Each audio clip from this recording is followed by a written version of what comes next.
Everyone we talk to is excited to be back in Terre Haute. It is scorching hot out here, but it doesn't seem to be bothering the Colts as they wrapped up their third practice of camp just a little bit ago. And the track, though, is starting to dry up, and I'm told they will be back on the racetrack coming up here pretty shortly. They have to replace 3 starters off last year's defense, as well as the unfortunate loss of Booger McFarland for who knows how long. It's been a wonderful 2007 for head coach Tony Dungy of the Colts here, as first back in February he wins the Super Bowl. Then he gets his book published just not too long ago, and now Tony Dungy gets a recommendation from the President of the United States. The D, they seem to be ready. The offense, they're always ready. Ending speculation concerning Simon's future with the Super Bowl champions. I stood next to Quinn Pitcock during that interview, and he's like the Incredible Hulk. He's a really big guy. Just 4 days till race day over in Indy, where the teams are preparing for the greatest spectacle in racing.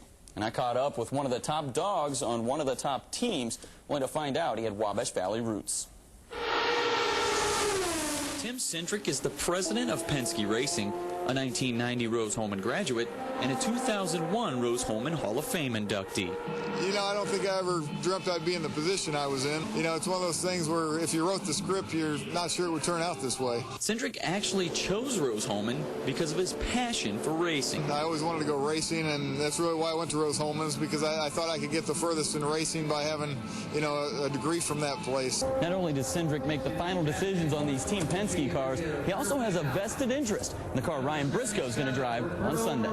You see, the Lusso Dragon team car driven by Briscoe is owned by Jay Penske, the son of Penske Racing owner Roger. The Lusso Dragon team here with Ryan Briscoe, obviously we have a bit of a vested interest in what goes on there, so that's what's going on now. Already with 3 Indianapolis 500 championships since 2001, Centric says the Team Penske goal is to make that dream a reality once again. Now, Mark, this could be an all-Penske weekend. Elio Castroneves on the pole, Sam Hornish Jr. starting in the second row at Indy, and then add to the fact 2 Penske cars will start in the front of the NASCAR race on Sunday as well, as Ryan Newman and Kurt Busch finished 1-2 in qualifying today. They come to the track to win. Yes, they do, and at Rose-Hulman graduate, it seemed like every time you meet one of these Rose-Hulman graduates, they're successful people. That's right. Tim Crouch and Joe Novotny are retired from the 181st Air National Guard unit in Terre Haute, and recently joined IRL driver P.J. Jones' pit crew. I had 26 years of working on aircraft and aviation and maintenance, so I figured maybe I could give them a hand and contribute something to the team effort. Well, we're doing what we did in the military, you know. It's a lot of the same parts and equipment that you have on an aircraft, so it works out great. Crouch is an expert in electronics and aviation, while Novotny was a logistics and supply man in the military. Taking care of the parts and anything they need, have it set up here and have it ready for them. Joe and Tim have been working and saving their whole lives for their retirement, yet their lives still ended up in the pits, and they're loving every minute of it. This is a great job. We're really enjoying it. It's really something to get to see all these drivers just come up and talk to you and chat with you. And it's a good time. It's kind of in my blood, and I kind of enjoyed it, so this is why I'm here. And for a racing fanatic, what better way to spend your life after retirement than in the pits at the Indianapolis 500?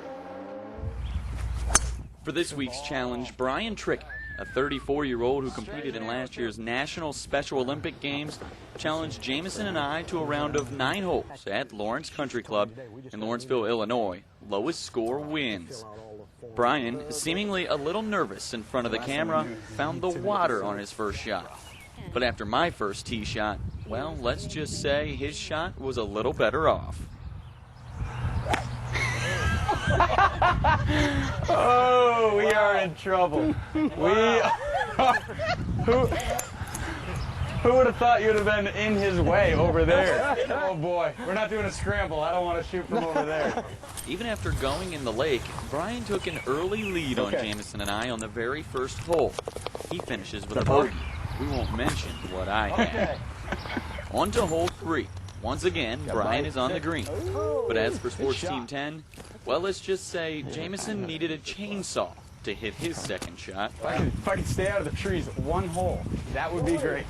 Early on, Brian was dominating us so bad we were looking for every excuse. Did I just break my club? I sure did. You sure did.